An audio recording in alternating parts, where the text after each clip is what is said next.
Hello everyone, this is Ashutosh Kumar and I welcome you on my YouTube tutorial channel Ashutosh sir.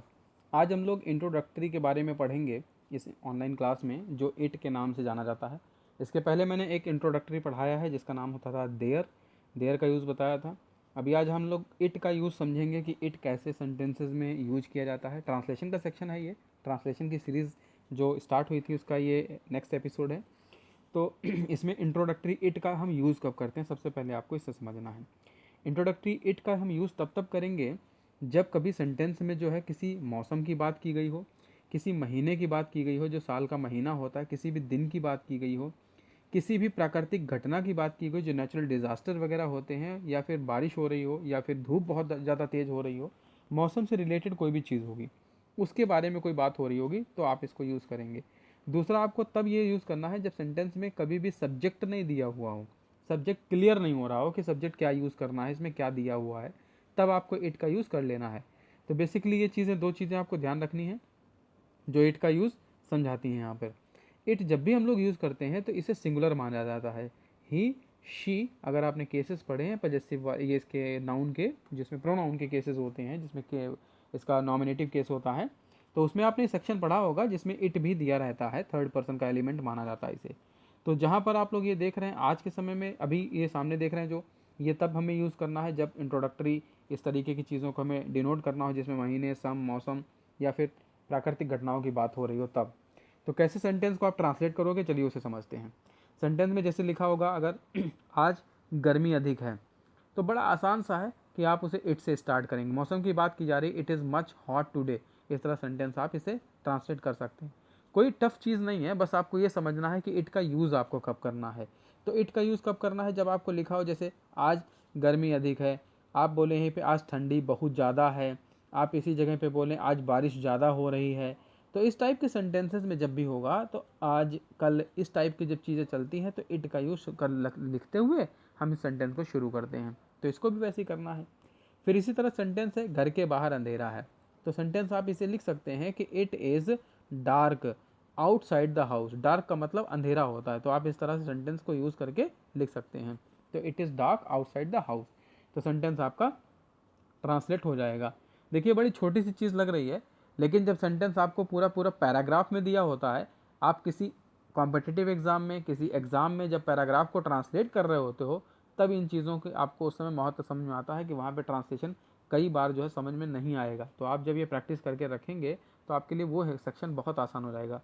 Board examination में, competitive examination में छोटे मोटे paragraph translate करने के लिए आते ज़रूर हैं। अगर ट्रांसलेशन नहीं आएगा डायरेक्टली, तो आपको हो सकता है कि आर्टिकल लिखने के लिए आए, ऐसे लिखने के लिए आए, कोई शॉर्ट नोट लिखने के लिए आए। तो उस समय सेंटेंस आप अगर कोई चीज़ बना रहे हो, तो आप अपनी बात को ट्रांसलेट करके ज़्यादा अच्छे से लिख पाओगे, अगर आपकी ट्रांसलेशन अच्छी है तो इसलिए भी आपको ये समझ लेना है इंट्रोडक्टरी इट का हम यूज़ कब करते हैं। नेक्स्ट सेंटेंस ऐसे दिया हुआ, यहाँ लिखा है आज सोमवार है, तो जब सेंटेंस ये लिखा जाएगा तो इट इज़ मंडे टुडे, इस तरह से आप इसे बोलोगे।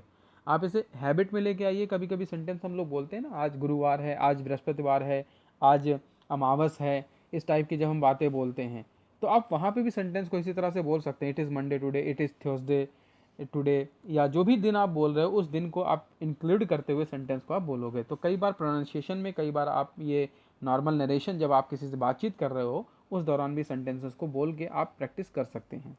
नेक्स्ट सेंटेंस में कह रहे हैं कि सुबह के 7 बजे हैं, तो सेंटेंस कह रहा है सुबह के 7 बजे हैं, तो सेंटेंस कुछ इस तरह से होगा, it is 7 o'clock in the morning. तो पहले आप बोलोगे इट इज़ 7 o'clock, सुबह के 7 हैं ये, और फिर सुबह में बजे हैं तो लिखोगे इन द मॉर्निंग, सुबह के, यानी सुबह में 7 बजे हैं। तो इस तरह से आप सेंटेंस बोलेंगे। तो जो भी टाइमिंग होगी उस टाइमिंग को इंक्लूड करते हुए इस तरह से इट से सेंटेंस को आपको शुरू करना है। तो ये इंट्रोडक्टरी है, यानी सेंटेंस में एक सब्जेक्ट का काम करने लगता है। नेक्स्ट सेंटेंस कह रहे हैं कि मार्च का महीना था।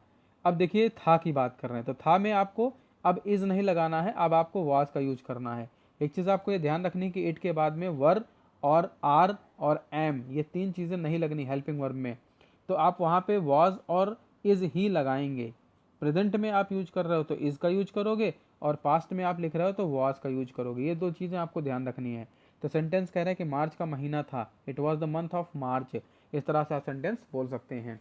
अगर आपको कोई भी महीना ऐसे लास्ट का पीछे का बताना है, तो it was the month of March, it was the month of June, it was the month of January, इस तरह से आप सेंटेंस को बोल के उसे ट्रांसलेट कर सकते हैं, लिख सकते हैं। नेक्स्ट सेंटेंस कुछ ऐसे ही है, जोर से वर्षा हो रही थी। अब ये जो कंटिन्यूअस का सेंटेंस है, इसमें आप लोगों को इज और वॉज के बाद में आईएनजी भी इंक्लूड करना है। तो जो कंटिन्यूअस के सेंटेंसेस आपने पढ़ रखे हैं ये बिल्कुल उसी फॉर्मेट पे है।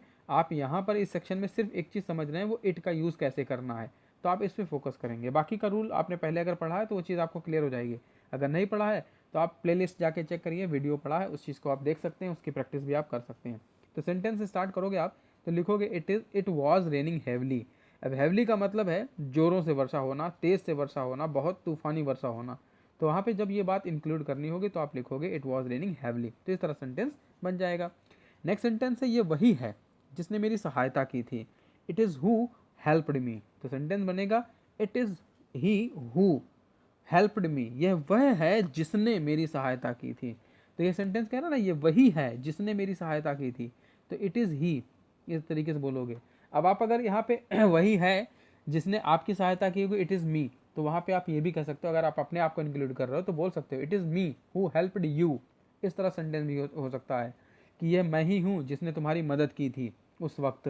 तो इस टाइप से सेंटेंस भी आप इसको ट्रांसलेट कर सकते हो जब आपको सेंटेंस इस तरह से बोलना हो कि ये मैं ही था जिसने तुम्हारी मदद की थी। तो जो सेंटेंस होगा उसे आप इस तरह से स्टार्ट करेंगे, it is he who helped me, इस तरह सेंटेंस ट्रांसलेट हो जाएगा। नेक्स्ट सेंटेंस है झूठ बोलना पाप है। तो ये सेंटेंस बड़ा कॉमन सा है, आप बहुत बार इसे देखते हैं। तो सेंटेंस आप इसे लिख देंगे कि इट इज़ सिन, सिन का मतलब होता है पाप, it is a sin to tell a lie, झूठ बोलना पाप है, यह अपराध है कि आप झूठ बोलें। इस तरह सेंटेंस ट्रांसलेट हो रहा है। आप इसको इस तरह से भी लिख सकते हैं कि to tell a lie is a sin, तो इस तरह सेंटेंस को ट्रांसलेट किया जा सकता है। तो ये था इंट्रोडक्टरी। आई होप कि सभी को क्लियर हुआ होगा इंट्रोडक्टरी क्या है, कब इसे प्रयोग करना है, किस तरह से ट्रांसलेशन में इसका यूज़ करना है, और क्या इसका रोल है किसी भी सेंटेंस को कंप्लीट करने में, और इसके बाद क्या हेल्पिंग रोल लगाई जाती है। तो ये सारी चीज़ें आज मैंने आप सभी को बताई। वीडियो को रिवाइंड करके दोबारा से देखें। इस पर बेस्ड मैं आपको एक एक्सरसाइज दे रहा हूँ, आप उस एक्सरसाइज को जरूर सॉल्व करें। जो भी कन्फ्यूज़न होगा कमेंट बॉक्स में आप अपना सेंटेंस लिख के मुझे बताएं, उस सेंटेंस के सॉल्यूशन मैं आपको बताऊंगा।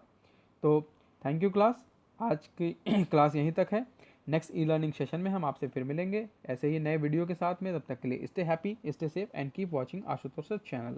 ये एक्सरसाइज जो आपके सामने दिखाई दे रही है, आप पॉज करके वीडियो को इसे अपने पास नोट कर लें, इस सेंटेंसेस को ट्रांसलेट करें और प्रैक्टिस करें।